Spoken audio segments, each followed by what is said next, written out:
ಜನನಿ news ಚಾನೆಲ್ಗೆ like ಮಾಡಿ, subscribe ಮಾಡಿ, ಶೇರ್ ಮಾಡುವ ಮೂಲಕ ನಮ್ಮ ಚಾನೆಲ್ಗೆ ಸಹಕರಿಸಿ.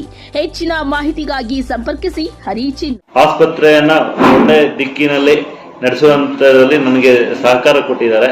ಯಾಕಂದ್ರೆ ಇದು ಎಲ್ಲ ಬಂದ್ಬಿಟ್ಟು ಸಾರ್ವಜನಿಕ ಹಿತದೃಷ್ಟಿಯಲ್ಲೇ ಮಾಡಿದ್ದಾರೆ.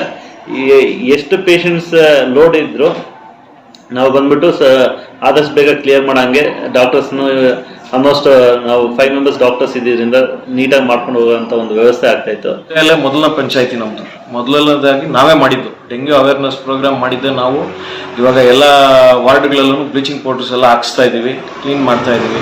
ಪ್ರತಿಯೊಂದು ಕಡೆ ನೀವು ಡೈಲಿ ಗಮನಿಸ್ಬೋದು, ಬೇತ್ಮಳದಲ್ಲಿ ಪ್ರತಿಯೊಂದು ದಿವಸನೂ ಎಲ್ಲೋ ಒಂದು ಕಡೆ ಕ್ಲೀನ್ನೆಸ್ ನಡೀತಾನೆ ಇದೆ, ನಿಲ್ಸಿಲ್ಲ ನಾವು. ಡ್ರೈನೇಜಸ್ ಎತ್ತಿರೋ ಹತ್ರ ಬ್ಲೀಚಿಂಗ್ ಹಾಕೋದಾಗ್ಲಿ ಪ್ರತಿಯೊಂದು ಕಾರ್ಯಕ್ರಮ ಮಾಡಿಸ್ತಾನೆ ಇದೀವಿ. ಅದೇ ಇವತ್ತು ಡಿಸ್ಕಸ್ ಮಾಡಿದ್ವಿ ಅದ್ರ ಬಗ್ಗೆ. ಸ್ಟಾಫ್ದಲ್ಲಿ ಎಷ್ಟು ಕಡಿಮೆ ಇದೆ, ಇವಾಗ ಎಷ್ಟು ಬೇಕು ಅಂತ ಮೆಮೊರಂಡಮ್ ಕೊಟ್ರೆ MLA ಅವ್ರಿಗೆ ಮೆಮೊರಂಡಮ್ ಕೊಡೋಣ. ಕೊಟ್ಬಿಟ್ಟು ನಮ್ಮ MLA ಅವ್ರು ಏನಾಗ್ತದೆ ಅವ್ರ ಕೈನಿಂದ ಮಾಡಿಸ್ತಾರೆ.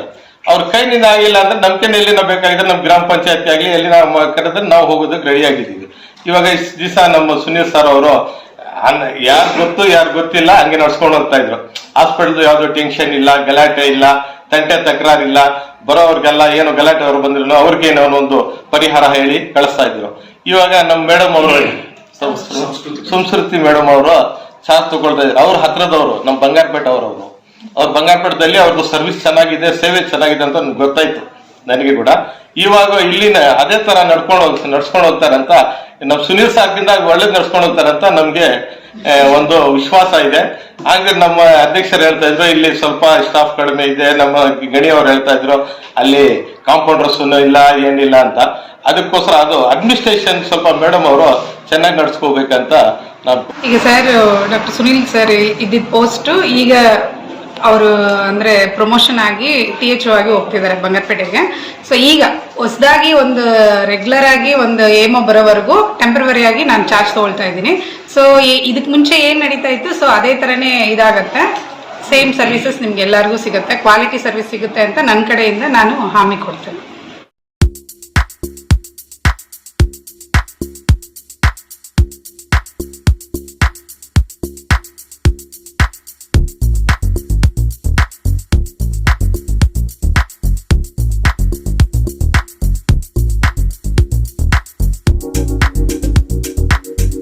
ಲಾಸ್ಟ್ ಟೈಮ್ ಮೀಟಿಂಗ್ ಕಂಡಕ್ಟ್ ಮಾಡಿದ್ವಿ, ಸ್ವಲ್ಪ ನೀಟ್ನೆಸ್ ಎಲ್ಲ ಇರಲಿಲ್ಲ, ಅದ್ರ ಬಗ್ಗೆ ಹೇಳಿದ್ವಿ. ಆಮೇಲೆ ಕಂಪ್ಲೀಟ್ ಆಗಿ ಎಲ್ಲ ನೀಟ್ನೆಸ್ ಎಲ್ಲ ಕ್ಲೀನಾಗಿ ಮೇಂಟೈನ್ ಮಾಡ್ತಾ ಇದ್ದಾರೆ. ಇನ್ನೂ ಒಂದು ಏನು ಅಂದರೆ ಇಲ್ಲಿ ವರ್ಕ್ ಲೋಡ್ ಜಾಸ್ತಿ. OPD ಪೇಷಂಟ್ಸ್ ಬರೋದು ದಿನಕ್ಕೆ 400 ರಿಂದ 500 ಜನ ಬರ್ತಾರೆ. ಒಂದು ಕಡೆಯಿಂದ ಕ್ಲೀನ್ ಮಾಡ್ಕೊಂಡು ಬರ್ತಾ ಇದ್ರೆ ಇನ್ನೊಂದು ಕಡೆ ಗಲೀಜಾಗತ್ತೆ ಅನ್ನೋದು.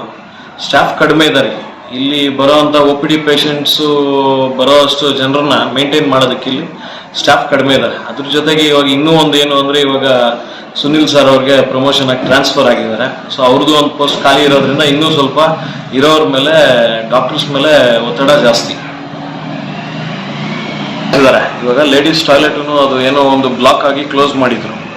ಸೊ ಅದನ್ನು ಹೇಳಿದ್ವಿ, ಅದು ಕ್ಲಿಯರ್ ಮಾಡಿದ್ದಾರೆ. ನೀಟ್ನೆಸ್ ಇರಲಿಲ್ಲ ಅಂತ ಹೇಳಿದ್ವಿ, ಅದನ್ನು ಸ್ವಲ್ಪ ಇವಾಗೆಲ್ಲ ರೆಡಿ ಮಾಡಿದ್ದಾರೆ. ಅದಕ್ಕೆ ಆಕ್ಚುಲ್ ಆಗಿ ನಾನು ಹೇಳಕ್ ಇಚ್ಛೆ ಪಡ್ತೀನಿ, ಜಿಲ್ಲೆಯಲ್ಲೇ ಮೊದಲನೇ ಪಂಚಾಯತಿ ನಮ್ದು. ಮೊದಲನೇದಾಗಿ ನಾವೇ ಮಾಡಿದ್ದು ಡೆಂಗ್ಯೂ ಅವೇರ್ನೆಸ್ ಪ್ರೋಗ್ರಾಮ್ ಮಾಡಿದ್ದೆ ನಾವು. ಇವಾಗ ಎಲ್ಲ ವಾರ್ಡ್ಗಳಲ್ಲೂ ಬ್ಲೀಚಿಂಗ್ ಪೌಡರ್ಸ್ ಎಲ್ಲ ಹಾಕ್ಸ್ತಾ ಇದೀವಿ, ಕ್ಲೀನ್ ಮಾಡ್ತಾ ಇದೀವಿ. ಪ್ರತಿಯೊಂದು ಕಡೆ ನೀವು ಡೈಲಿ ಗಮನಿಸ್ಬೋದು, ಬೇತ್ಮಳದಲ್ಲಿ ಪ್ರತಿಯೊಂದು ದಿವಸನೂ ಎಲ್ಲೋ ಒಂದು ಕಡೆ ಕ್ಲೀನ್ನೆಸ್ ನಡೀತಾನೆ ಇದೆ, ನಿಲ್ಸಿಲ್ಲ ನಾವು. ಡ್ರೈನೇಜಸ್ ಎತ್ತಿರೋ ಹತ್ರ ಬ್ಲೀಚಿಂಗ್ ಹಾಕೋದಾಗ್ಲಿ ಪ್ರತಿಯೊಂದು ಕಾರ್ಯಕ್ರಮ ಮಾಡಿಸ್ತಾನೆ ಇದೀವಿ. ಅದೇ ಇವತ್ತು ಡಿಸ್ಕಸ್ ಮಾಡಿದ್ವಿ ಅದ್ರ ಬಗ್ಗೆ. ನಮ್ಮ ಪಂಚಾಯತಿ ಕಡೆಯಿಂದ ಒಂದು 5,000 ರೂಪಾಯಿ ಕೊಡುತ್ತಾರೆ. ಇಲ್ಲಿ ಇವ್ರ ಕಡೆಯಿಂದ ಸಮುದಾಯ ಆರೋಗ್ಯ ಕಡೆಯಿಂದ ಇವ್ರ ಕಡೆಯಿಂದ ಒಂದು 5,000 ಕೊಟ್ಟು ಒಂದು 10,000 ರೂಪಾಯಲ್ಲಿ ಯಾರನ್ನಾದ್ರೂ ಒಬ್ಬರನ್ನ ವಾಚ್ಮ್ಯಾನ್ ಇಡೋ ಥರ ಇಲ್ಲಿ ಮಾತಾಡಿದ್ದೀವಿ. ಅದನ್ನ ಮುಂದಿನ ಸಭೆಯಲ್ಲಿ ನಮ್ಮ ಪಂಚಾಯತಿಯಲ್ಲೂ ಅನುಮತಿ ತಗೊಂಡು, ಸರ್ವಾನುಮತದಿಂದ ಅನುಮತಿ ತಗೊಂಡು ಅದನ್ನ ನಾವು ಮಾಡಿಸ್ತೀವಿ. ಇವತ್ತು ಅದ್ರ ಬಗ್ಗೆನೂ ಚರ್ಚೆ ಮಾಡಿದ್ದೀವಿ. ಈ ವಾರದೊಳಗೆ ಮೇಡಮ್ ಅವ್ರ ಹತ್ರ ಒಂದು ಡೇಟ್ ತಗೊಂಡು ಮೇಡಮ್ ಅವ್ರು ಇಲ್ಲಿಗೆ ಬರ್ತಾರೆ, ಬಂದು ಇನಾಗ್ರೇಷನ್ ಮಾಡ್ತಾರೆ. ಅದಿರ್ಬೋದು. ಆಮೇಲೆ ಮೇಡಮ್ ಅವರ ಅನುದಾನದಲ್ಲಿ, ಅವ್ರಿಗೆ ಕೊಟ್ಟಿರೋ ಶಾಸಕರ ಅನುದಾನದಲ್ಲಿ, ಸ್ವಂತ ಅನುದಾನದಲ್ಲಿ ಮೇಡಮ್ ಅವರು ಇಲ್ಲಿಗೊಂದು KGFಗೊಂದು ಹೊಸ ಆಂಬ್ಯುಲೆನ್ಸ್ನು ಸಹ ಕೊಟ್ಟಿದ್ದಾರೆ. ಅದನ್ನು ಅವತ್ತು ಇನಾಗ್ರೇಟ್ ಮಾಡಿಸ್ತೀವಿ. ಸಮುದಾಯ ಆರೋಗ್ಯ ಕೇಂದ್ರಕ್ಕೆ ಬಂದಾಗ ನನಗೂ ಒಂದು ಹೆಂಗಿರ್ತದೆ ಏನು ಅನ್ನೋದು ಒಂದು ಅನುಮಾನಗಳು ಜಾಸ್ತಿ ಇದ್ವು. ಆ್ಯಕ್ಚುಲಿ ನಾನು ಬಂದಾಗ ಏನಪ್ಪ ಹಾಸ್ಪಿಟಲ್ ದೊಡ್ಡದಾಗಿದೆ, ಹೆಂಗೆ ಮೇಂಟೈನ್ ಮಾಡೋದು ಅನ್ನೋ ಎಲ್ಲ ಇದಿತ್ತು. ಬಟ್ ನಾನು ಇಲ್ಲಿ ಬಂದಮೇಲೆ ಸರ್ಕಾರ ಇಷ್ಟೊಂದು ದುಡ್ಡು ಕೊಟ್ಟು ಇಷ್ಟು ದೊಡ್ಡ ಒಂದು ಸುಚಿತವಾದ ಒಂದು ಆಸ್ಪತ್ರೆಯನ್ನ ಬಂದ್ಬಿಟ್ಟು ನಿರ್ಮಾಣ ಮಾಡಿರೋದು ತುಂಬಾ ಖುಷಿ ಕೊಡ್ದು. ಇಲ್ಲಿ ಆಮೇಲೆ ಇಲ್ಲಿ ನೋಡಿದ್ರೆ ಪೇಷಂಟ್ ಮತ್ತೆ ಎಲ್ಲ ಡಾಕ್ಟರ್ಸ್ ಕೆಲಸ ಮಾಡ್ತಾರ ವೈಖರಿ ನೋಡಿದ್ರೆ ತುಂಬಾ ಚೆನ್ನಾಗಿ ಅನಿಸ್ತು. ಯಾಕಂದ್ರೆ ಇಲ್ಲಿ ಇಷ್ಟು ಜನ ಪೇಷಂಟ್ ಬರ್ತಾರೆ ಅಂದ್ರೆ ನಾನು ಬರಕ್ ಮುಂಚೆನೆ ಇಲ್ಲಿ ಕೆಲಸ ಮಾಡ್ತಿರೋ ಡಾಕ್ಟರ್ಸ್ ಬಂದ್ಬಿಟ್ಟು ಒಂದು ಒಳ್ಳೆ ಸೇವೆ ಕೊಡ್ತಾ ಇದ್ರು. ಆ ರೀತಿ ನಿಟ್ಟಿನಲ್ಲಿ ನಡೀತಾ ಇತ್ತು. ಆಮೇಲೆ ಬಂದ್ಬಿಟ್ಟು ಹಾಸ್ಪಿಟಲ್ ಅಲ್ಲಿ ಬಂದ್ಬಿಟ್ಟು ನಮ್ಮಲ್ಲಿ ಪೇಷಂಟ್ ಲೋಡ್ ಜಾಸ್ತಿ ಇದೆ, ನಮ್ಮಲ್ಲಿ ಕ್ಲೀನ್ನೆಸ್ ಅಂತದೆಲ್ಲ ಸ್ವಲ್ಪ ಕಮ್ಮಿ ಇತ್ತು. ನಮ್ಮ ARS ಕಮಿಟಿ ಮೀಟಿಂಗ್ಸ್ ಅದೆಲ್ಲ ಬಂದ್ಬಿಟ್ಟು ಇಲ್ಲಿ ರೆಗ್ಯುಲರ್ ಆಗಿ ಆಗ್ತದೆ. ಆಮೇಲೆ ನಾನು ಬೇರೆ ಆಸ್ಪತ್ರೆಯಲ್ಲಿ ವರ್ಕ್ ಮಾಡಿದ್ದೀನಿ, ಅಲ್ಲಿ ARS ಕಮಿಟಿಗೆ ಒಂದು ಮೀಟಿಂಗ್ ಕರೆದ್ರೆ ಆಕ್ಚುಲಿ ಮೆಂಬರ್ಸ್ ಬರೋದೇ ಕಮ್ಮಿ ಇರ್ತಾರೆ. ಬಟ್ ಇಲ್ಲಿ ಎವ್ರಿ ಟೈಮು ಕೋರಮ್ ಆಗ ಅಷ್ಟು ಮೆಂಬರ್ಸ್ ಬಂದೇ ಬರ್ತಾರೆ. ಆಮೇಲೆ ನಮ್ಮ ಅಧ್ಯಕ್ಷರು ಉಪಾಧ್ಯಕ್ಷರು ಎಲ್ಲರೂ ಬಂದ್ಬಿಟ್ಟು ಟೋಟಲ್ ಎಲ್ಲ ಸದಸ್ಯರು ಬಂದ್ಬಿಟ್ಟು ತುಂಬಾ ಆಸ್ಪತ್ರೆಯನ್ನ ಒಳ್ಳೆ ದಿಕ್ಕಿನಲ್ಲಿ ನಡೆಸುವಂತರಲ್ಲಿ ನನಗೆ ಸಹಕಾರ ಕೊಟ್ಟಿದ್ದಾರೆ. ಯಾಕಂದ್ರೆ ಇದು ಎಲ್ಲ ಬಂದ್ಬಿಟ್ಟು ಸಾರ್ವಜನಿಕ ಹಿತದೃಷ್ಟಿಯಲ್ಲೇ ಮಾಡಿದ್ದಾರೆ. ಎಷ್ಟು ಪೇಷಂಟ್ಸ್ ಲೋಡ್ ಇದ್ರು ನಾವು ಬಂದ್ಬಿಟ್ಟು ಆದಷ್ಟು ಬೇಗ ಕ್ಲಿಯರ್ ಮಾಡಂಗೆ ಡಾಕ್ಟರ್ಸ್ನು ಆಲ್ಮೋಸ್ಟ್ ನಾವು 5 ಮೆಂಬರ್ಸ್ ಡಾಕ್ಟರ್ಸ್ ಇದ್ದಿದ್ದರಿಂದ ನೀಟಾಗಿ ಮಾಡ್ಕೊಂಡು ಹೋಗುವಂತ ಒಂದು ವ್ಯವಸ್ಥೆ ಆಗ್ತಾ ಇತ್ತು. ಆಮೇಲೆ ಇವಾಗ ನಾವು ಇಲ್ಲಿ ಹೊಸದಾಗಿ ನಾನು ಬಂದ್ಮೇಲೆ ಇಲ್ಲಿ OTನೂ ಸ್ಟಾರ್ಟ್ ಆಯ್ತು. ಆಮೇಲೆ ನಮ್ಮ ನೆಚ್ಚಿನ ಇವರು MLA ಮೇಡಮ್ ಅವ್ರು ಬಂದ್ಬಿಟ್ಟಿದೆ, ನಮಗೆ ಒಂದು ಆಂಬ್ಯುಲೆನ್ಸ್ ಅನ್ನು ಈ ಹಾಸ್ಪಿಟಲ್ಗೆ ಅವ್ರ ಕಡೆಯಿಂದ ಕೊಡುಗೆಯಾಗಿ ಕೊಟ್ಟಿರ್ತಾರೆ. ಅದರಿಂದ ಬಂದ್ಬಿಟ್ಟು ಸಾರ್ವಜನಿಕರಿಗೂ ಉಪಯೋಗ ಆಗ್ತಾ ಇದೆ. ಅದರಲ್ಲಿ ಬಂದ್ಬಿಟ್ಟು ನಮಗೆ ಏಡ್ಪಾಳೆ ಬಂದ್ಬಿಟ್ಟು ಡ್ರೈವರ್ ಬೇಕಾಗಿದೆ. ಅವಾಗ ಇನ್ನೂ ಸ್ವಲ್ಪ ನೈಟಲ್ಲಿ ಬರೋ ಪೇಷಂಟ್ಸ್ಗೂ ಸ್ವಲ್ಪ ಯೂಸ್ ಆಗ್ತದೆ. ನಮ್ಮಲ್ಲಿ 108 ಇರೋದ್ರಿಂದ ಅದರಲ್ಲೂ ಬಂದ್ಬಿಟ್ಟು ಸಾಕಷ್ಟು ಎಮರ್ಜೆನ್ಸಿ ಕೇಸಸ್ನ ನಾವು ಕಳಿಸ್ಕೊಡೋಕ್ಕೆ ಎಲ್ಲ ವ್ಯವಸ್ಥೆ ಆಗಿದೆ. ಇವಾಗ ನಮ್ಮಲ್ಲಿ ಹಳೆ ರೀತಿಯಲ್ಲಿ 108 ಆಂಬ್ಯುಲೆನ್ಸ್ ಅದು ಹೊಸದು ಬಂದಿದೆ. ಆ ಹೊಸದು ಬಂದಿದ್ದರಿಂದ ಇವಾಗ ಫಸ್ಟ್ ಬಂದ್ಬಿಟ್ಟು ಅದು ಸ್ಲೋ ಹೋಗ್ತದನ್ನ ಕೆಲವು ಕಂಪ್ಲೇಂಟ್ಸ್ ಇತ್ತು ನಮ್ಮ ಪೇಷಂಟ್ಗೆ, ಎಮರ್ಜೆನ್ಸಿಗೆ ತಕ್ಕಂತೆ ಸ್ಪೀಡ್ ಮೇಂಟೈನ್ ಮಾಡಲ್ಲ. ಬಟ್ ಇವಾಗ ಹೊಸ ಆಂಬ್ಯುಲೆನ್ಸ್ ಬಂದಮೇಲೆ ಅದು ಆ ಪ್ರಾಬ್ಲಮ್ಸ್ ಎಲ್ಲ ಸೆಟ್ ಆಗಿದೆ. ಆಮೇಲೆ ಕ್ಲೀನಿನೆಸ್ ವಿಚಾರದಲ್ಲಿ ನಮಗೆ ಒಳಗೆಲ್ಲ ನಮ್ಮ ಸ್ಟಾಫ್ಗೂ ನಾವೆಲ್ಲ ಹೇಳಿದ್ಮೇಲೆ ಎಲ್ಲ ಸುಧಾರಿಸಿ ತುಂಬ ನೀಟಾಗಿ ಮೇಂಟೈನ್ ಮಾಡೋಕ್ಕೆ ಸ್ಟಾರ್ಟ್ ಮಾಡಿದ್ದಾರೆ. ನಾವು ಲಾಸ್ಟ್ ಟೈಮ್ ಬಂದ್ಬಿಟ್ಟು ಸ್ಟೇಟ್ ಲೆವೆಲ್ ಇದನ್ನ NQS ಅಲ್ಲಿ ಬಂದ್ಬಿಟ್ಟು ಸೆಲೆಕ್ಟ್ ಆಗಿದ್ವಿ. ನಾವು ನ್ಯಾಷನಲ್ ಲೆವೆಲ್ ಹೋಗಿದ್ವಿ. ಇವಾಗ ನ್ಯಾಷನಲ್ ಲೆವೆಲಲ್ಲೂ ನಮಗೆ ಬಂದ್ಬಿಟ್ಟು ಸೆಲೆಕ್ಟ್ ಆಗ್ತೀವಿ ಅನ್ನೋ ಸರ್ಟಿಫಿಕೇಷನ್ಗೆ ತುಂಬ ಹತ್ರ ಇದೀವಿ ಅನಿಸ್ತದೆ. ಯಾಕಂದರೆ ಅದು ರಿಸಲ್ಟ್ ಬರೋಕ್ಕೆ ಮುಂಚೆ ನನಗೂ ಇದಾಗಲ್ಲ. ಬಟ್ ನನ್ನ ಪರ್ಸನಲ್ ವೈಯಕ್ತಿಕವಾಗಿ ಅಂದರೆ ಒಂದು 90% ಚಾನ್ಸಸ್ ಇದೆ ಅನಿಸ್ತಾ ಇದೆ. ಯಾಕಂದ್ರೆ ನಾವು ಚೆನ್ನಾಗಿ ಮಾಡಿದ್ದೀವಿ. ಎಲ್ಲ ಡಿಪಾರ್ಟ್ಮೆಂಟ್ಸ್ 6 ಡಿಪಾರ್ಟ್ಮೆಂಟ್ಸ್ ಇತ್ತು, 6 ಡಿಪಾರ್ಟ್ಮೆಂಟ್ಸಲ್ಲೂ ಚೆನ್ನಾಗಿ ಮಾಡಿದ್ದೀವಿ. ಇದಾಯಿತು. ಆಮೇಲೆ ನನ್ನಲ್ಲಿ ಇಲ್ಲಿ ಏನಿದೆ ಫೀಲ್ಡ್ ಸ್ಟಾಫ್ ಇದ್ದಾರೆ. ಎಲ್ಲ ಫೀಲ್ಡ್ ಸ್ಟಾಫು ಬಂದ್ಬಿಟ್ಟು ತುಂಬ ಚೆನ್ನಾಗಿ ಕೆಲಸ ಮಾಡ್ತಾ ಇದ್ದಾರೆ. ನಮ್ಮ ಎಲ್ಲ ಟಾರ್ಗೆಟ್ಸ್ನ ನಾವು ಅಚೀವ್ ಮಾಡ್ತಾ ಇದ್ದೀವಿ ಎಲ್ಲ ಫೀಲ್ಡ್ ಸ್ಟಾಫಿಂದ. ಆಮೇಲೆ ಇವಾಗ ನಾವು ಡೆಂಗು ಇರೋದ್ರಿಂದ ಈ ಸಮಯದಲ್ಲಿ ನಮ್ಮ ರಾಜ್ಯದಲ್ಲಿ ಕಾಡುತ್ತಿರುವ ಕಾಯಿಲೆ ಬಂದ್ಬಿಟ್ಟು ನಾವು ಅದಕ್ಕೆ ಮುಂಜಾಗ್ರತಾ ಕ್ರಮಗಳಾಗಿ ಎಲ್ಲ ಕಡೆ ಲಾರ್ವಾ ಸರ್ವೆ ಬಂದ್ಬಿಟ್ಟು ನಾವು ಇಂಪ್ಲಿಮೆಂಟ್ ಮಾಡಿದ್ವಿ. ಆಶಾಸು, ನಮ್ಮ PSCOs, CHOs, ಆಮೇಲೆ ನಮ್ಮ HIOs ಇವರೆಲ್ಲರೂ ಸೇರಿಬಿಟ್ಟು ಬಂದ್ಬಿಟ್ಟು ಡೈಲಿ ಬಂದ್ಬಿಟ್ಟು ಲಾರ್ವಾ ಸರ್ವೆ ಮಾಡಕ್ಕೆ ಹೇಳಿದ್ವಿ. ಆಮೇಲೆ ನೆಕ್ಸ್ಟ್ ಬಂದ್ಬಿಟ್ಟು ಫೀವರ್ಗೆ ನಾವು ಬಂದ್ಬಿಟ್ಟು ಎಮರ್ಜೆನ್ಸಿ ಸ್ಟೆಪ್ಸ್ ತಗೊಳ್ತಾ ಇದ್ವಿ. ಎಲ್ಲೆಲ್ಲಿ ಬಂದ್ಬಿಟ್ಟು ಫೀವರ್ ಔಟ್ಬ್ರೇಕ್ಸ್ ಅಂತದೇನಿದೆ ಅದಕ್ಕೆ ನಾವು ಈವನ್ ನಮ್ಮ OPDs ಅಲ್ಲಿ ಬಂದ್ಬಿಟ್ಟು ನಾವು ಮಾನಿಟರ್ ಮಾಡ್ತಾ ಇದ್ವಿ. ಎಲ್ಲಿ ಔಟ್ಬ್ರೇಕ್ ಇದನ್ನ ಏನನ್ನು ನೋಡ್ತಾ ಇದ್ವಿ. ಇವಾಗ ಸ್ವಲ್ಪ ಈ ಮಳೆ ಬಿದ್ದು ಈ ಟೈಮಲ್ಲಿ ಎಲ್ಲ ಬಂದ್ಬಿಟ್ಟು ನಾನು ಸಾರ್ವಜನಿಕರಿಗೆ ಹೇಳುವುದು ಏನಂದ್ರೆ ಸೊಳ್ಳೆ ಕಡಿತದಿಂದ ದೂರ ಇರಬೇಕು. ಸೊಳ್ಳೆ ಕಡಿತದಿಂದ ದೂರ ಇರಬೇಕಂದ್ರೆ ನಾವು ಬಂದ್ಬಿಟ್ಟು ಒಂದು ಮಸ್ಕಿಟೋ ಕಾಯಿಲ್ ಯೂಸ್ ಮಾಡ್ಬೋದು. ಇಲ್ಲಾಂದ್ರೆ ನಾವು ಬಂದ್ಬಿಟ್ಟು ಅದು ಆಲ್ಔಟ್ಸ್ ಇದು ವೇಪರೈಸರ್ಸ್ ಅಂತಾರೆ, ಅದನ್ನ ಮಸ್ಕಿಟೋ ವೇಪರೈಸರ್ಸ್ ಅದನ್ನ ಯೂಸ್ ಮಾಡ್ಬೋದು. ನೆಕ್ಸ್ಟ್ ಬಂದ್ಬಿಟ್ಟು ನೆಟ್ಸ್ ಯೂಸ್ ಮಾಡ್ಬೋದು. ಇದು ವೇಪರೈಸರ್ಸ್ಗಿಂತ ತುಂಬಾ ಇದೆ. ಯಾಕಂದ್ರೆ ವೇಪರೈಸರ್ಸ್ ಕಾಯಿಲ್ಸ್ ಕೆಲವರಿಗೆ ಆಸ್ಮೆಟಿಕ್ ಇದ್ರೆ ಅವ್ರಿಗೆ ಸೆಟ್ ಆಗದೆ ಹೋಗ್ಬೋದು. ಅವ್ರು ಬಂದ್ಬಿಟ್ಟು ನೆಟ್ಸ್ ಎಲ್ಲ ಮಸ್ಕಿಟೋ ನೆಟ್ಸ್ ಯೂಸ್ ಮಾಡ್ಬೋದು. ನೆಕ್ಸ್ಟ್ ಬಂದ್ಬಿಟ್ಟು ಬೆಳಗ್ಗೆ ಮತ್ತೆ ಸಂಜೆ ಹೊತ್ತಲ್ಲಿ ಮುಂಜಾನೆ ಮತ್ತೆ ಬೆಳಕು ಬರುವ ಸಮಯ ಮತ್ತೆ ಹೋಗುವ ಸಮಯದಲ್ಲಿ ಸೊಳ್ಳೆ ಬಂದ್ಬಿಟ್ಟು ಮನೆಯೊಳಗೆ ಬರುವಂತ ಇದಿರ್ತದೆ. ಅಂತ ಟೈಮಲ್ಲಿ ನಾವು ಕಿಟಕಿಗಳೆಲ್ಲ ಹಾಕಿ ಬೇವಿನ ಸೊಪ್ಪು ಹೊಗೆ ಹಾಕೋದ್ರಿಂದ ನಾವು ಚೀಪೆಸ್ಟ್ ಮೆಥಡ್ ಅಲ್ಲಿ ಬಂದ್ಬಿಟ್ಟು ಸೊಳ್ಳೆಯನ್ನ ಸ್ವಲ್ಪ ನಿಯಂತ್ರಣ ಮಾಡ್ಬೋದು. ಆಮೇಲೆ ನಾವು ನಮ್ಮ ಹೊರಾಂಗಣ ಅಂದ್ರೆ ಔಟ್ಸೈಡ್ ಮತ್ತೆ ಇನ್ಸೈಡ್ ಮನೆಯಲ್ಲೆಲ್ಲ ಬಂದ್ಬಿಟ್ಟು ಶುದ್ಧಿಯಾಗಿ ಇಟ್ಕೊಂಡು ನೀರ ಶೇಖರಣೆ ಆಗಿರೋ ಇದ್ರ ಮೇಲೆಲ್ಲ ಮುಚ್ಚಬೇಕು. ಮನೆ ಒಳಗಾದ್ರಲ್ಲಿ ಹೊರಗಡೆ ಆದ್ರೂ ಇರಲಿ. ಆಮೇಲೆ ಇವಾಗ ನಾವು ಬಿಸಾಡಿರುವಂಥ ಪ್ಲಾಸ್ಟಿಕ್ಗಳು, ಟೈರ್ಗಳು ಇಂಥನ್ನೆಲ್ಲ ಎಲ್ಲ ಇದ್ರೆ ಅದನ್ನೆಲ್ಲ ಬಂದ್ಬಿಟ್ಟು ಕ್ಲೀನಾಗಿ ಇಟ್ಕೊಬೇಕು ಅಂದ್ಬಿಟ್ಟು ಇದು ಮಾಡ್ತಾ ಇದ್ದೀನಿ. ಇದು ಬಂದ್ಬಿಟ್ಟು ಅವಾಗ ಡೆಂಗು, ಯಾಕಂದ್ರೆ ಇವಾಗ ಕಾಡುತ್ತಿರುವ ಕಾಯಿಲೆ ಬಗ್ಗೆ ನಾನು ಹೇಳಿದ್ದೀನಿ. ಇದಕ್ಕೆ ನಮ್ಮಲ್ಲಿ ಬೇಕಾಗಿರೋ ಔಷಧಿಗಳ ದಾಸ್ತಾನುಗಳೆಲ್ಲ ನಾವು ಶೇಖರಣೆ ಮಾಡಿದ್ದೀವಿ. ಅದಕ್ಕೆ ಬೇಕಾಗಿರೋ ಮುಂಜಾಗ್ರತೆಯಾಗಿ ಎಲ್ಲ ಔಷಧಿಗಳಿರೋದ್ರಿಂದ ಯಾರು ಭಯಪಡೋಂಥ ಇದಿಲ್ಲ. ಏನಂದ್ರೆ ಎಲ್ಲರಿಗೂ ಬಂದ್ಬಿಟ್ಟು ಇದ್ರ ಬಗ್ಗೆ ಅವೇರ್ನೆಸ್ ಬೇಕು. ಆ ಅವೇರ್ನೆಸ್ ಎಲ್ಲರೂ ಒಬ್ರು ಇನ್ನೊಬ್ರು ಹೇಳಿಕೊಟ್ಟು ಅವೇರ್ನೆಸ್ ಕ್ರಿಯೇಟ್ ಮಾಡಬೇಕು. ಅವಾಗ ಇದರಿಂದ ಡೆಂಗ್ಯೂಯಿಂದ ನಾವು ಎಲ್ಲಾನು ಕಾಪಾಡ್ಬೋದು. ಒಂದು ಇದು ಮಾಡಬೇಕು ಅಂತ ಇಲ್ಲಿ ಬ್ಲಡ್ ಬ್ಯಾಂಕ್ ಮಾಡಬೇಕಂತ ಹೇಳಿದ್ವಿ ನಾವು. ಬ್ಲಡ್ ಬ್ಯಾಂಕ್ ಮಾಡಬೇಕಾಗಿದ್ರೆ ಸಮ್ ಕಂಡೀಷನ್ಸ್ ಇದೆ, ಟರ್ಮ್ಸ್ ಅಂಡ್ ಕಂಡೀಷನ್ಸ್ ಇದೆ. ಅದು ಆದ್ರೆ ನಾವು ಮಾಡೋಕ್ಕಾಗೋದು. ಒಂದು ಇದು ಇಟ್ಕೋಬೇಕಾಗಿರ್ತದೆ. ಬೇಕಾಗಿದ್ರೆ ಏನ್ ಮಾಡ್ಬೋದು, ಸ್ಟೋರೇಜ್ ರೂಮ್ ಇಟ್ಕೋಬೇಕು ಅಂತ ಮೇಡಮ್ ಅವ್ರು ಹೇಳ್ತಾ ಇದ್ರು.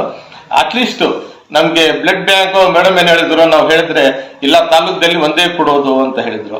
ಸರಿ, ಒಂದೇ ಕೊಡ್ಲಿ, ನಮ್ಗೆ ಸ್ಟೋರ್ ರೂಮ್ ಅಂತ ಒಂದು ಕೊಡ್ಲಿ. ಸ್ಟೋರ್ ರೂಮ್ ಅಂತ ಕೊಟ್ರೆ ಮೊನ್ನೆ ಒಂದು ಸ್ಟೋರೇಜ್ ರೂಮ್ ಒಂದು ಕೊಡ್ಲಿ, ಸ್ಟೋರೇಜ್ ಯೂನಿಟ್ ಒಂದು ಕೊಟ್ರೆ. ಇವಾಗ ಮೊನ್ನೆ ಒಂದು ಕೇಸು, ಅವ್ರು ಬಡವ ಪಾಪ ಬಂದ್ರು, ಮೇಡಮ್ ರೆಡಿ ಆಗಿದ್ರು ಆಪರೇಷನ್ ಮಾಡೋದಕ್ಕೆ, ಸಿಸರಿಂಗ್ ಅಂತ ಹೇಳಿದ್ರು. ಮೇಡಮ್ ರೆಡಿ ಆಗಿದ್ದಾರೆ, ಅಲ್ಲಿ ಬ್ಲಡ್ ಇಲ್ಲ. ಏನಾದ್ರೆ ಹೆಚ್ಚು ಕಡಿಮೆ ಆಗಿದ್ರೆ ಮೇಡಮ್ ಬಿಡೋದಿಲ್ಲ, ಬರೋದು ಹಾಸ್ಪಿಟಲ್ ಹೊಡೆಯೋದು, ಮೇಡಮ್ ಮೇಲೆ ಗಲಾಟೆ ಮಾಡೋದು ಎಲ್ಲ ಮಾಡ್ತಾರೆ. ಅದಕ್ಕೋಸ್ಕರ ಒಂದು ಯೂನಿಟ್ ಇದ್ರೆ, ಬ್ಲಡ್ ಒಂದು ಯೂನಿಟ್ ಇದ್ರೆ ಮೇಡಮೇ ಮಾಡ್ತಾ ಇದ್ರು. ಅವ್ರು ಬೇರೆ ಕಡೆ ಹೋದ್ರು, ಬಡವರು 60,000 ಬೇಕಂತ ಹೇಳಿದ್ರು ಆಪರೇಷನ್ಗೆ. 60,000 ಎಲ್ಲಿಂದ ಕೊಡೋದು ಪಾಪ? ಅವ್ರಿಗೆ 6,000 ಕೊಡೋಕೆ ಹೋಗ್ತಿಲ್ಲ, 60,000 ಎಲ್ಲಿಂದ ಕೊಡೋದು? ಅವ್ರು ಅಲ್ಲಿ ಭಿಕ್ಷಾ ಕೇಳಬೇಕು, ಅದೆಲ್ಲ ಅವಶ್ಯಕ ಅಂತ ಸಂದರ್ಭ ಬರ್ತದೆ. ಅದಕ್ಕೋಸ್ಕರ ನಮ್ಮ ಇದ್ನಲ್ಲಿ ಇದ್ರೆ ನಾವು ಮೇಡಮ್ ಅವ್ರಿಗೆ ಹೇಳಿ, ಮೇಡಮ್ ಏನೋ ನೀವು ಕಷ್ಟಪಟ್ಟು ಏನೋ ಮಾಡಿ ಮೇಡಮ್, ಬಡವರು ಅಂತ ಹೇಳಿದ್ರೆ ಅವರು ಸಪೋರ್ಟ್ ಮಾಡ್ತಾರೆ, ಹೆಲ್ಪ್ ಮಾಡ್ತಾರೆ. ನಾವು ಪ್ರೈವೇಟ್ ಹಾಸ್ಪಿಟಲ್ದಲ್ಲಿ ಹೋಗಿ ಹೇಳೋಕ್ಕಾಗ್ತದ? ಹೇಳೋಕೇನಾಗೋದಿಲ್ಲ ಪ್ರೈವೇಟ್ ಹಾಸ್ಪಿಟಲ್ದಲ್ಲಿ. ಅದಕ್ಕೆ ಆದಷ್ಟು ನಮ್ಮ MLA ಅವರು ಬರ್ತಾರೆ, ಅವ್ರಿಗೆಲ್ಲ ನಾವು ಈ ಸಬ್ಜೆಕ್ಟ್ ಇಡ್ತೀವಿ, ಇಟ್ಬಿಟ್ಟು ಕೇಳ್ತೀವಿ. ಇವರು ಕೇಳ್ಬೇಕು, ಎಲ್ರು ಕೇಳೋಣ. ಅವತ್ತೊಂದು ದಿವಸ ಇಟ್ಕೊಂಡು ನೀವೆಲ್ಲ ಪತ್ರಕರ್ತರವರೆಲ್ಲ ನಮ್ಮ ಜೊತೆಯಲ್ಲಿದ್ದು ಇದಕ್ಕೆಲ್ಲ ಸಹಕಾರ ಮಾಡಿದ್ರೆ ನಾವೆಲ್ಲ ಒಳ್ಳೆ ರೀತಿಯಲ್ಲಿ ಹಾಸ್ಪಿಟ್ಲಿಗೆ ನಡ್ಸ್ಕೊಳ್ಳೋದು. ಕಾರ್ಯಕ್ರಮ ನಮ್ಮ TH ಸುರೇಶ್ ಸುನೀಲ್ ಸರ್ ಅವರು ಡಾಕ್ಟರ್ ಅವರು ರಿಲೀವ್ ಆಗಿದೆ ಅಂತ ಗೊತ್ತಾಯ್ತು. ಅವ್ರಿಗೇನೋ ಪರ್ಮಿಷನ್ ಸಿಕ್ಕಿದೆ, ಪರ್ಮಿಷನ್ ಸಿಕ್ಕಿದ್ರೆ ನಾವು ಇಟ್ಕೊಳಕ್ ಆಗೋದಿಲ್ಲ. ರಿಲೀವ್ ಅಂದ್ರೆ ಏನೋ ಗಲಾಟೆ ಮಾಡಿ ನಿಲ್ಸ್ಬೋದಿತ್ತು, ಅಂದ್ರೆ ಪರ್ಮಿಷನ್ಗೆ ನಾವು ಅಡ್ಡಿ ಮಾಡೋಕ್ ಆಗೋದಿಲ್ಲ. ಇವಾಗ ಅವರು ಇವತ್ತು ರಿಲೀವ್ ಆಗ್ತೀವಿ ಅಂತ ಹೇಳ್ತಾ ಇದ್ದಾರೆ. ನಾವು ಬಂದು ಮೀಟಿಂಗ್ ನೋಡಿದ್ವಿ, ಹಾಸ್ಪಿಟಲ್ ನೋಡಿದ್ವಿ. ಹಾಸ್ಪಿಟಲ್ದಲ್ಲಿ ಸ್ಟ್ರೆಂತ್ ಜಾಸ್ತಿ ಇದೆ. ಒಬ್ಬರು ಡಾಕ್ಟರ್ ಮೈ ಹುಷಾರಿಲ್ಲ ಅಂತ ರಜೆದಲ್ಲಿ ಹೋಗಿದ್ದಾರೆ, ಇನ್ನೊಬ್ರು ಡೆಂಟಲ್ ಡಾಕ್ಟರ್ ಪೇಷಂಟ್ಸ್ ನೋಡ್ತಾ ಇದ್ದಾರೆ. ತುಂಬಾ ಜನ ಇದ್ದಾರೆ ಇಲ್ಲಿ ಇರೋ ಡಾಕ್ಟರ್ಗಳು ಸಾಕಾಗ್ತಾ ಇಲ್ಲ. ನಾವು TH ಆಗ್ಲಿ DH ಆಗ್ಲಿ ಹೇಳಿದ್ರೆ ಅವ್ರೇನ್ ಹೇಳ್ತಾರಂದ್ರೆ, ಇಲ್ಲಿ ಇರೋದು ನಿಮ್ಮ ಇದಕ್ಕೆ ಸೆಂಟರ್ ಇದು ಏನಿದೆ ಹಾಸ್ಪಿಟ್ಲು, ಅಲ್ಲಿ ಸ್ಯಾಂಕ್ಷನ್ ಕೆಪಾಸಿಟಿ ಎಷ್ಟಿದೆ ಅಷ್ಟು ನಾವು ಕಳ್ಸಿದ್ದೀವಿ ಅಂತ ಹೇಳ್ತಾರೆ. ಆದ್ರೆ ನಮ್ಮ ಈ ಕೆಪಾಸಿಟಿಗಿಂತ ಜನ ಜಾಸ್ತಿ ಬರ್ತಾ ಇದ್ದಾರೆ. ಅದಕ್ಕೋಸ್ಕರ ಇಲ್ಲಿ ಏನಾಗ್ಬೇಕಂದ್ರೆ ಅಪ್ಗ್ರೇಡ್ ಆಗ್ಬೇಕು. ಇದು ಅಪ್ಗ್ರೇಡ್ ಆಗ್ಬೇಕಾಗಿದ್ರೆ ನಾವು ರೆಸಲ್ಯೂಷನ್ ಮಾಡ್ರೆ ಕಳಿಸ್ತಾರೆ ಆಗೋದಿಲ್ಲ. ಇದು ನಾವು ಗ್ರಾಮ ಪಂಚಾಯತ್ನಿಂದ ಇಲ್ಲಿ ರೆಸಲ್ಯೂಷನ್ ಮಾಡಿ ನಾವು DHO ಹತ್ರ DHO ಆ ಮಾತು ಹೇಳ್ತಾರೆ. ಅದಕ್ಕೆ ಇವಾಗ ನಾವು ಮೇಡಮ್ ಅವ್ರು ಫೋರ್ಸ್ ಮಾಡ್ತೀವಿ. ಮೇಡಮ್ ನಮ್ಮ ಅಧ್ಯಕ್ಷರು ಹೇಳಿದ್ದಾರೆ, ಯಾವತ್ತೊಂದು ದಿವಸ ಕರ್ಸ್ಕೊಂಡು ಬರೋಣ. ಅದು ಇದು ಕೊಟ್ಟಿದ್ದಾರೆ, 108 ಕೊಟ್ಟಿರೋದು. ಅವತ್ತು ಹೆಲ್ತ್ ಮಿನಿಸ್ಟರ್ ಬಂದು ಇನಾಗ್ರೇಷನ್ ಮಾಡೋಗಿದ್ರು, ಅವತ್ತು ಇಲ್ಲಿನೂ ಮಾಡಿಬಿಟ್ರಿ ಅಂತ ಹೇಳಿದ್ರೆ, ಇಲ್ಲ ನನ್ನ ಟೈಮ್ ಇಲ್ಲ, ಸ್ವಲ್ಪ ಅರ್ಜೆಂಟ್ ಆಗಿದ್ದೀನಿ ಅಂತ ಹೆಲ್ತ್ ಮಿನಿಸ್ಟರ್ ಹೊರಟೋಗ್ಬಿಟ್ರು. ಇವಾಗ ಒಂದ್ ದಿವಸ ಒಂದು ಪ್ರೋಗ್ರಾಮ್ ಇಟ್ಕೊಂಡು ಅದು ಇನಾಗ್ರೇಷನ್ ಮಾಡ್ತೀವಿ. ಮತ್ತೆ ಇಲ್ಲಿ ಸಿಬ್ಬಂದಿ ಕೂಡ ಕಡಿಮೆ ಇದೆ. ಇವಾಗ ನಮ್ಮ ಗ್ರಾಮ ಪಂಚಾಯತ್ನಿಂದ ಡಾಕ್ಟರ್ ಅವರು ಹೇಳಿದ್ರು ಎಲ್ಲ ಕ್ಲೀನ್ ಮಾಡಿಕೊಡಿ ಅಂತ, ಕ್ಲೀನ್ ಮಾಡಿಕೊಟ್ಟಿದ್ದೀವಿ. ಅಲ್ಲಿ ಒಂದು ಇದು ಇತ್ತು, ದೊಡ್ಡದು ಹಲ್ಲ ಇತ್ತು, ಅದನ್ನಲ್ಲಿ ಮಣ್ಣು ಓಡಿಸ್ಬೇಕಂತ ಹೇಳಿದ್ರೆ ನಮ್ಮ ಅಧ್ಯಕ್ಷರು ಹೇಳಿ ಅದು ಮಣ್ಣೆಲ್ಲ ಓಡಿಸ್ಕೊಟ್ಟಿದ್ದಾರೆ. ಅದು ಬೇರೆ ಕಡೆ ಓಡಿಸ್ಬೇಕಾಗಿದ್ರೆ 10 ಲಕ್ಷ ಆಗ್ತಾ ಇತ್ತು. ನಮ್ಮ ಗ್ರಾಮ ಪಂಚಾಯತ್ನಿಂದ ಫ್ರೀ ಓಡಿಸ್ಕೊಟ್ಟಿದ್ದೀವಿ ನಾವು. ಇನ್ನು ಅದಕ್ಕೆ ಮೇಲೆ ಬೇಕಾಗಿದ್ರೆ ಈ ಕಾಂಕ್ರೀಟ್ ಹಾಕೊಡ್ತೀವಿ ಅಂತ ಹೇಳಿದೀವಿ, ಆ ಕಾಂಕ್ರೀಟ್ ಹಾಕೊಡ್ತೀವಿ. ಇವಾಗ ಇನ್ನು ಸೆಕ್ಯೂರಿಟಿ ಬೇಕು ಅಂತ ಹೇಳಿದ್ರು. ಸೆಕ್ಯೂರಿಟಿ ಅಂದ್ರೆ ಈ ಲೋಕಲ್ ಸೆಕ್ಯೂರಿಟಿ ಹಾಕಿದ್ರೆ ನಾವು ಕೆಲಸಕ್ಕೆ ಬರೋದಿಲ್ಲ. ನಾನು ನಮ್ಮ ಗಣೇಶ್ ಅವರು ಫ್ರೆಂಡ್ ಒಬ್ರು ಇದು ಇಟ್ಟಿದ್ದಾರೆ, ಏಜೆನ್ಸಿ ಇಟ್ಟಿದ್ದಾರೆ. ಏಜೆನ್ಸಿ ಪರವಾಗಿ ನಮ್ಮ ಗಣೇಶ್ ಅವ್ರಿಗೆ ಹೇಳಿದ್ದೀವಿ, ನಾವು ಗ್ರಾಮ ಪಂಚಾಯತ್ನಿಂದ 5,000 ಕೊಡ್ತೀವಿ, ಹಾಸ್ಪಿಟಲ್ ಅವರೊಂದು 5,000 ಕೊಡ್ಲಿ, ಗ್ರಾಮ ಪಂಚಾಯತ್ ಅವ್ರು 5,000 ಕೊಡ್ತೀವಿ ನಾವು ಗ್ರಾಮ ಪಂಚಾಯತ್ನಿಂದ. ಅದಕ್ಕೊಂದು ಸೆಕ್ಯೂರಿಟಿ ವಿತ್ ಡ್ರೆಸ್ ಎಲ್ಲ ಇದ್ದು ಬೆಳಿಗ್ಗೆ ಹೊತ್ತೊಂದು ಬಂದು ಮೇಂಟೈನ್ ಮಾಡಬೇಕಾಗಿರ್ತದೆ. ಬೆಳಿಗ್ಗೆ ಬೆಳಿಗ್ಗೆ ಸಾಯಂಕಾಲ ಇಂಪಾರ್ಟೆಂಟ್ ಇದೆ. ಅದಕ್ಕೆ 2 ಸೆಕ್ಯೂರಿಟಿ ಬೇಕು. ಅದು ಸರ್ಕಾರನಿಂದ ನಮ್ಮ ದಿನೇಶ್ ಗುಂಡೂರಾವ್ ಅವ್ರ ಹೆಲ್ತ್ ಮಿನಿಸ್ಟರ್ ಅವ್ರಿಗೆ ಹೇಳಿ, ಬೇಕಾಗಿದ್ರೆ ನಮ್ಮ ಗ್ರಾಮ ಪಂಚಾಯತಿಂದ ಟೀಮ್ ನಾವು ಬೇಕಾಗಿದ್ರೆ ಹೋಗ್ತೀವಿ ಮೇಡಮ್ ಜೊತೆಲಿ ಹೋಗ್ಬಿಟ್ಟು.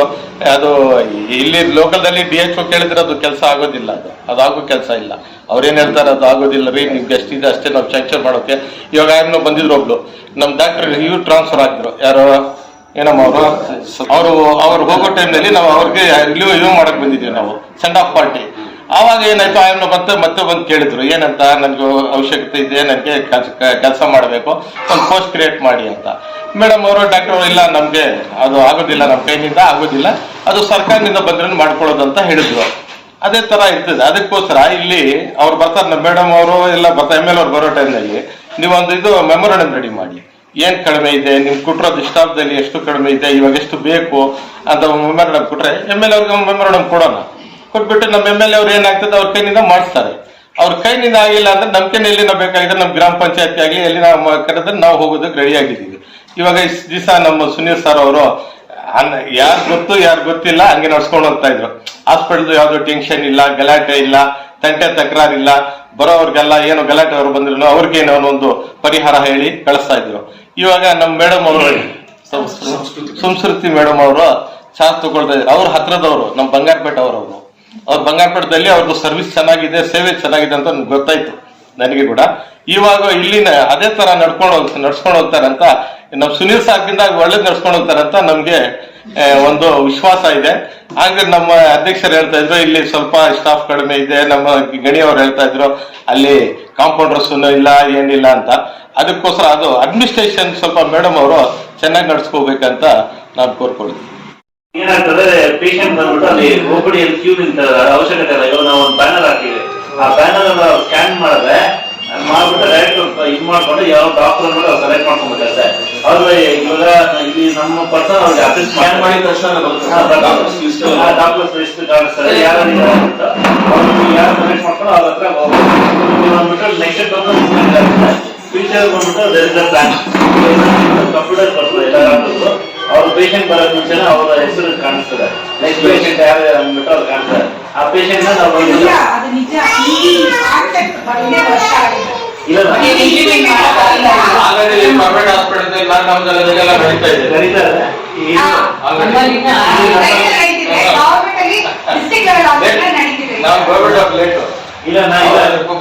ಇಲ್ಲ ಸರ್, ಸರ್ಕಾರಕ್ಕೆ ದೊಡ್ಡದು ಸರ್. ಯಾಕಂದ್ರೆ ಸರ್ಕಾರ ಬಂದ್ಬಿಟ್ಟು ಒಂದು ಹಾಸ್ಪಿಟಲ್ ಮಾಡಕ್ಕಾಗಲ್ಲ. ಯಾಕಂದ್ರೆ ನಾವು ಒಂದ್ಸತಿ ಮಾಡ್ಬೇಕಂದ್ರೆ ಸಾವಿರಾರು ಹಾಸ್ಪಿಟಲ್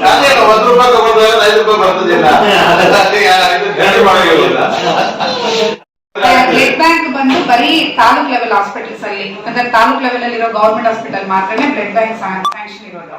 ಸ್ಟೋರೇಜ್ ಯೂನಿಟ್ ನಾವು ಮಾಡ್ಕೋಬಹುದು. ಆ ಸ್ಟೋರೇಜ್ ಯೂನಿಟ್ ಮಾಡಿದ್ರೂ ಅದಕ್ಕೆ AC ಇಷ್ಟು ಟೆಂಪರೇಚರ್ ಅಲ್ಲೇ ಇರ್ಬೇಕು ಅಂತೆಲ್ಲ ಗೈಡ್ಲೈನ್ಸ್ ಇದೆ. ಅದಕ್ಕೆ ಸಪರೇಟ್ ರೂಮ್ ಇರ್ಬೇಕು, ಬೇಕಾದಷ್ಟು ರೂಮ್ಸ್ ಇದೆ ಅಲ್ಲ, ಅದೆಲ್ಲ ತುಂಬಾ ಇದೆ ಸರ್. ಅದಕ್ಕೆ ಸಪರೇಟ್ ಅದೆಲ್ಲ ಬಂದ್ರೆ ಬ್ಲಡ್ ಬ್ಯಾಂಕ್ ಸ್ಯಾಂಕ್ಷನ್ ಅಂದ್ರೆ ಮಷೀನ್ ಎಲ್ಲ ಇದೆ. ಅದೇ ಸಪರೇಟ್ ಇದು ಯೂನಿಟ್ ಬ್ಲಡ್ ಸ್ಟೋರೇಜ್ ಇರ್ಬೋದು. ಏನಕ್ಕೆ ಹೇಳ್ತಾ ಇದ್ರೆ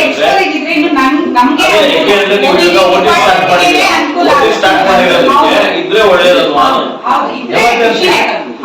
ಇವಾಗ ಮೊನ್ನೆ ಲಾಸ್ಟ್ ಮಂತ್ ಅಲ್ಲೂ ಒಂದು ಇದು ಬ್ಲಡ್ ಡೊನೇಷನ್ ಕ್ಯಾಂಪ್ ಇಲ್ಲೇ ಮಾಡಿದ್ವಿ ನಾವು.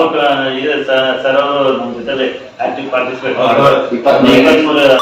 ಕಲೆಕ್ಟ್ ಮಾಡಿದ್ವಿ. ನಾವು ಅಲ್ಲಿ ಕೊಟ್ಟಿದ್ದೀವಿ. ಅಲ್ಲಿಂದ ಕೂಡ ನಮಗೆ ಕೊಡ್ತಾರೆ,